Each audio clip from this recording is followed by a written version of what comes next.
Okay, my phone ran out of storage. I don't really remember what I was saying, but I know I was speaking absolute facts. I can tell you that much.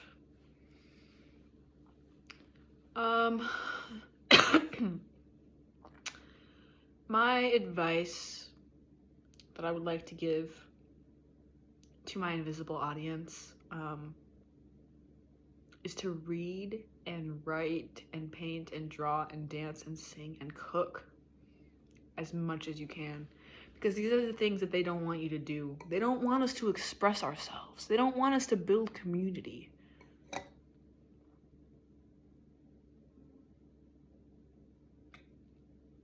I'm gonna give some more advice.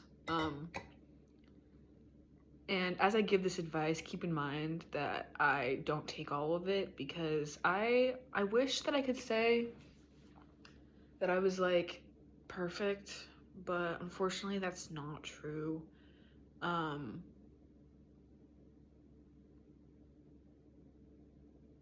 You know what? I'm just gonna give it the advice that I feel like I could take, and it's what I said, is to sing and dance. Learn your cultural songs and dances, okay?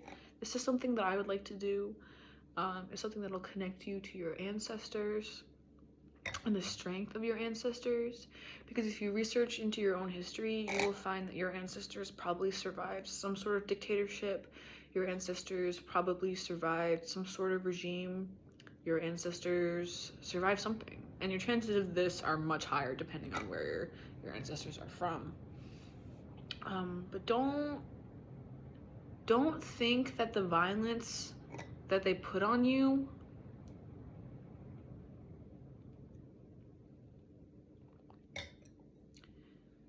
don't think that it's new, because it's not. And the more that you know about history, and the more you know about what minorities have survived, the stronger you become, because you realize that we are still here. You're still here, I'm still here, we're still here. They want us dead. They want us dead. But you know what? I'm still here. I'm still fucking here.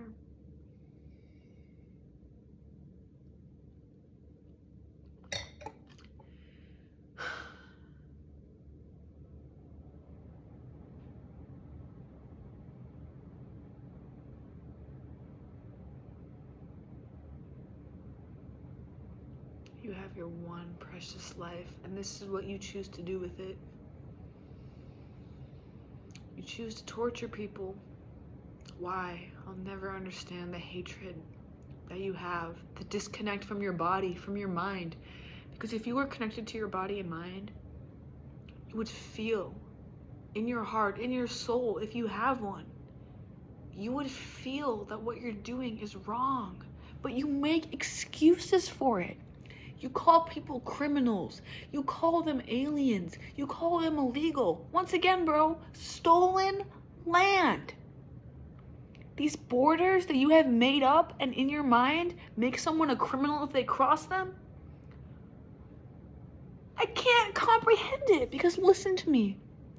Again, this is a country made of immigrants, okay?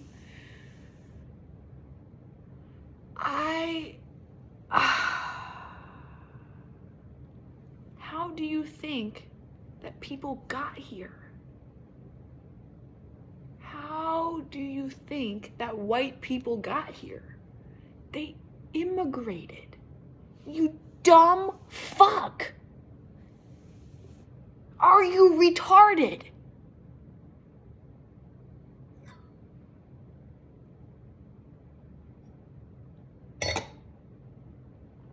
I am unbearably angry. Because why are you doing this to my friends, to my neighbors, to people I love, to people I care about? How could you do this? And to the people of color that work for ICE, bro, you are killing and terrorizing your own communities for a check.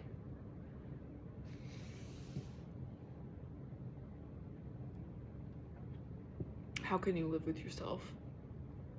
How? Now I'm speaking from a place of financial privilege, okay? But think about this.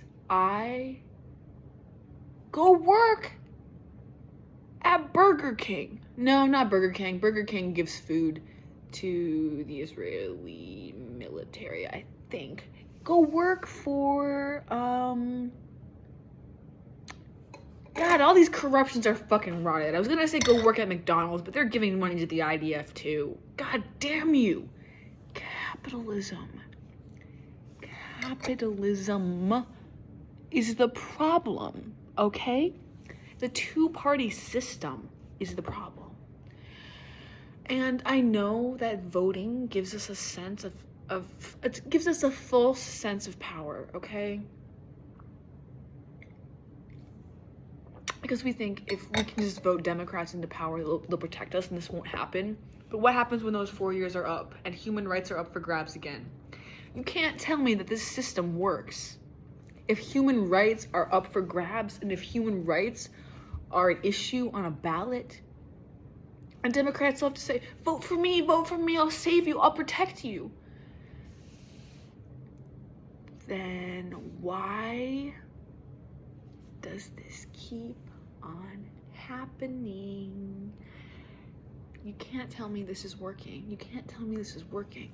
Bombing children with a pride flag and a hashtag BLM is still bombing children, okay? You can be performative, and on the surface, it seems like things are getting better. And in some ways, I acknowledge that they are. Because on one hand, Democrats, they're more likely to fund social programs, okay? They're less likely to cut funding for schools and education. These things are important, don't get me wrong. That's why I would vote blue. I voted blue, okay? I'm not saying don't vote. I'm just saying the limitations on these structures, these structures are built to keep people in power that are going to continue abusing us. I don't have all the answers for this, okay?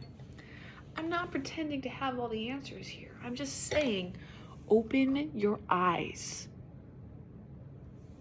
to the history of the last 300, 400 years of this country. Open your eyes and read, and you will not be surprised. You will not be saying, oh, we've never seen this before. Oh, I can't believe this is happening. And read about what the US does in their military interventions in other countries, okay? Read about Chiquita bananas, all right? Read about Chiquita bananas and tell me that you are surprised at what's happening right now. You should be horrified, but you should not be surprised, okay? You should not be surprised in what the US interventions, what this regime does in other countries for some goddamn money, what they do for bananas, what they do for oil. They don't give a fuck about you. It is all about the money. The corruption runs so deep into the earth on this land that was stolen.